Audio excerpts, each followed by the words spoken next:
Welcome back to a brand new video here on Off Scratch, and this is all about how your shoulder blades and your shoulders impact your ability to set your backswing correctly. So in terms of what you think of in the golf swing, and if you're not sure what that category is, it would be sort of that flying elbow on the way back, inability to set the club, and then on the way through, not being able to get this action here, more sort of here.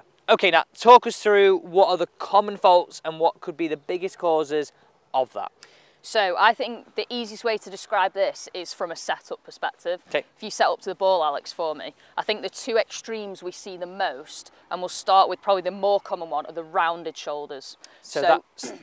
Yeah, this hunchback position where we see a lot of golfers set up like this, where the shoulders are really pushed in, gives a really excessive curve at the top of the spine, and you can feel how your chest got very compressed and restricted. Very much so. It's almost like you can't breathe very well. Yeah, it's not very comfortable. No. And what we see from here is it firstly impacts your ability to rotate your rib cage properly, but then also can you feel how you can't set this elbow efficiently? For me to complete it, I have to be more Exactly, you'd have to manipulate and give yourself space here, because this prevented you from being able to, I mean, that's about as far as I can get in that position. So would it be fair to say that a lot of people could be trying to fix this flying elbow or fix this chicken wing, and if you're set up incorrectly, you just can't stop it? Correct. You could have the best intentions here, actually have the range of motion here, yeah, but if you're in this area, you can't do it. Yeah, exactly that. And like we've said in many of our videos, that you can't go somewhere you already are. Yeah. If you're already in that position, it's very difficult for your body to get there because you started there. You know, it's like throwing a ball from starting here and expecting it to have some speed. Well, you can't go any further back than there. That's where you started. So most definitely, you know, people will be sort of setting in the mirror at the range and they're trying to get these positions, but if they're starting here, they're already restricting themselves before they do anything. So first one is too hunched over. What's the second one? Because there is two here. Yeah, so the opposite extreme is what we see. I think sometimes this happens when people actually are in this position, they therefore go to the other end of the extreme where they really pin the shoulder blades back in.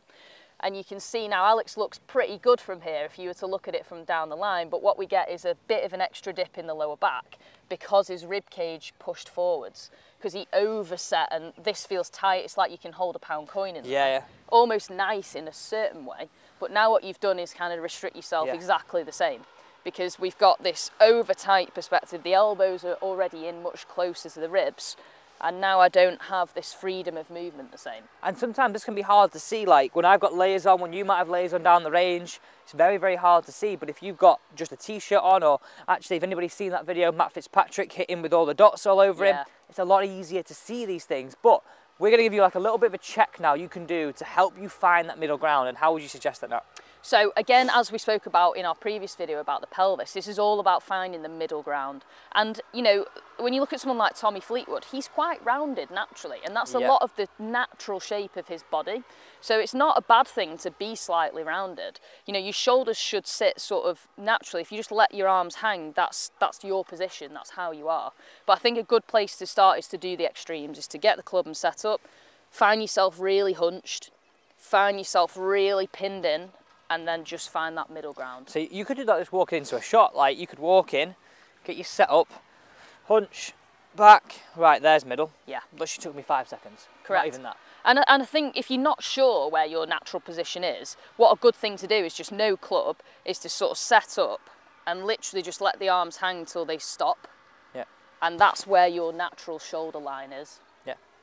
Nice and simple advice. Make sure you have a look at that, because you can see you could have the best intention in the world, but it could be affecting your release just simply from where you're addressing the golf ball. Don't forget to subscribe to the channel here on Off Scratch. We've got videos that come out every single week here to help you improve your golf game on and off the golf course. And also, don't forget to check out our website where we've got loads of plans to help you improve your game too.